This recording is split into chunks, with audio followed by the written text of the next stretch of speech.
Hello everyone, good evening. My name is Alok, father of two sons, 9 trees, husband to one of the most beautiful princes of the world. I'm an engineer, an entrepreneur, a traveler, founder of two successful running companies, an author at heart, and now your parenting expert. I'm on a mission to help you and parents like you to bring the best version of their children. Friends and parents, today I'm here with a very sensitive topic, and that sensitive topic is about smaller kids. Yeah, today I am going to talk about a particular thing which I have seen here amongst in my near and dears, in my peer group as well.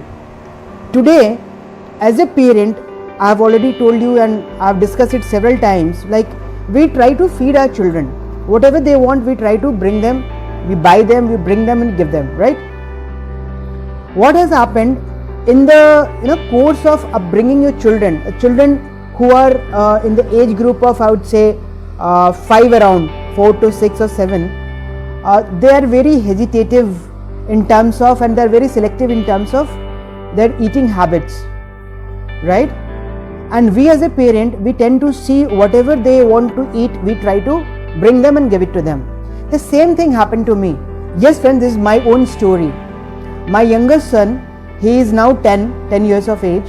When he was in this particular age group of 5 around, he had a particular habit of eating some packet foods. I'll name them. It was like muffins, chocolate muffins I would say, McCain, then choco pie and everything which was related to cocoa and caffeine I would say. So what has happened, we as a parent, since he was not eating anything, we tried to give them whatever he was eating. So we were very happy as a parent that हम कहते हैं ना, चलो मेरा बच्चा कुछ तो खा रहा है, and we were satisfied that my child is eating something and he is healthy. But over a period of time, what we found was he became obese, he was overweight, and another problem started happening, which was stammering. Yes, मेरे बच्चों को बोलने में दिक्कत होने लगी, वो लड़खड़ा के बोलना शुरू कर दिया. हमें समझ नहीं आया कि प्रॉब्लम क्या है. We could not find the problem because as a parent we are feeding him, he is eating, he is happy, he is playing with his friends, that's fine. But this stammering problem was challenge to us as a parent. So we went to a speech therapist. That clinic particularly gave us a course for 3 months. He was calling us thrice a week and giving a training session for half an hour to the child. Did not happen anything. We did it, but ultimately it remained as it was. Then we went to a homeopathy doctor. He also gave some medicines, but it was a good thing that he asked about the eating habits and he told me what to do and what not to do.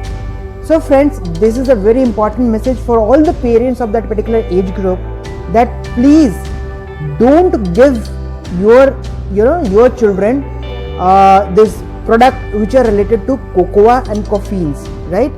I'll name it this chocolates. Any chocolate which your child is eating will have an impact on his nervous system.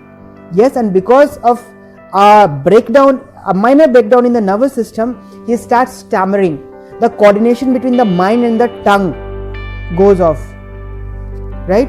So he told me to stop permanently this McCain kind of a thing, the packet food like chips and kurkure, Maggi, whatever you name it, all those packet foods. And he insisted me to my child to live in his peer group, because he told me there is no medicine for it unless and until your child goes in his peer group and start talking. He'll automatically be coming out of this problem and it will be okay. So initially I'll tell you what's the psychology going on in the child's mind. If a child starts stammering, his confidence level goes down and he's very shy talking with anybody not of his peer group, right? So his confidence level goes down and down and down. But when you leave into his peer group, he doesn't think of that and he starts practicing. He tries to speak out, and during this practice he overcomes this problem. So this is a very important factor, and this thing I have told many of my friends, and they have applied it to the children and they have benefited out of it. So friends and parents, please remember, anything which is relating to chocolates or cocoa products should not be given to your child if he or she is in a habit of eating those in a bulk quantity. Maybe you can give him or her once in a blue moon kind of a thing, because they are kids, they must be finding it very lucrative and they'll be lured, but it should not be a practice. Friends, this is my own real story of my own child. Do get benefited out of it, and cheers.